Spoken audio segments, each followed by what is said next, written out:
പ്രിയപ്പെട്ടവരെ, നമ്മൾ 10 ദിവസമായി തെരഞ്ഞു നടന്നിരുന്ന നമ്മളെ കോഴിക്കോട് മുണ്ടങ്കൽ സ്വദേശി അബ്ദുൽ അസീസ് എന്നവര് ഇവിടെ ഹറമിനടുത്ത് തന്നെ കണ്ടുകിട്ടിയിട്ടുണ്ട്. പ്രശ്നങ്ങളൊന്നുമില്ല. അദ്ദേഹത്തിന്റെ പാസ്പോർട്ട് ഇങ്ങനെ മിസ്സാകുകയും മൊബൈൽ മിസ്സാകുകയും ചെയ്തപ്പോ നാടുമായി ബന്ധപ്പെടാൻ കഴിയാത്തൊരവസ്ഥ വന്നതാണ്. അപ്പൊ അതുകൊണ്ട് തന്നെ ആരോഗ്യവാനാണ്, പ്രശ്നങ്ങളൊന്നുമില്ല. ഈ പ്രവാസ ലോകം ഒന്നടങ്കം അദ്ദേഹത്തെ കാണുന്നതിന് വേണ്ടി ഹറമിന് പരിസരത്തും പല സ്ഥലത്തൊക്കെ നമ്മൾ പല ഭാഗങ്ങളിൽ തെരഞ്ഞൽ നടത്തു. ആവശ്യമായ സ്ഥലങ്ങളിലൊക്കെ നമ്മൾ തെരഞ്ഞ് കംപ്ലൈന്റുകളും കാര്യങ്ങളൊക്കെ കൊടുത്തിരുന്നു. അൽഹംദുലില്ലാഹ് ഇപ്പോൾ ഒരു ബുദ്ധിമുട്ടുമില്ല. ഇനി അബ്ദുൽ അസീസ് തന്നെ ഇങ്ങോട്ട് നേരിട്ട് പറയും. ഒന്നുമില്ല, പെരുന്നാളിന്റെ അന്ന് മിസ്സിംഗ് വന്നാണ് മറ്റേ ഈ സാധനങ്ങള്, മൊബൈൽ ഫോണ്, പാസ്പോർട്ട്, 500 റിയാല് എല്ലാം അടങ്ങിയ ഒരു ബാഗ്. അപ്പൊ അതിങ്ങനെ അന്വേഷിച്ചുകൊണ്ടിരിക്കുകയായിരുന്നു. യാതൊരു ബുദ്ധിമുട്ടും ഇതുവരെ ഉണ്ടായിട്ടില്ല. ഇന്ന് ഒരു അസറിന് മുമ്പായിട്ട് ഇത് തിരിച്ചു തരാന്നുള്ളത് ഇവിടുന്ന് ഓഫീസിൽ നിന്ന് പറഞ്ഞിട്ടുണ്ട്. അവരെത്തുണ്ട്.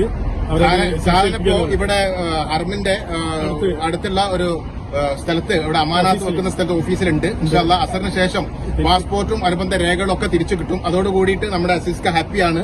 അദ്ദേഹം മദീന വഴി ഇൻഷാല്ലാ നാട്ടിലേക്ക് അടുത്ത് തന്നെ തിരിച്ചു പോകും. അപ്പൊ എല്ലാവരോടും ഇതിനു വേണ്ടി മക്കളും മറ്റു ബന്ധപ്പെട്ട ആളുകളൊക്കെ സംസാരിച്ചിട്ടുണ്ട്. അവരൊക്കെ ഹാപ്പിയാണ്.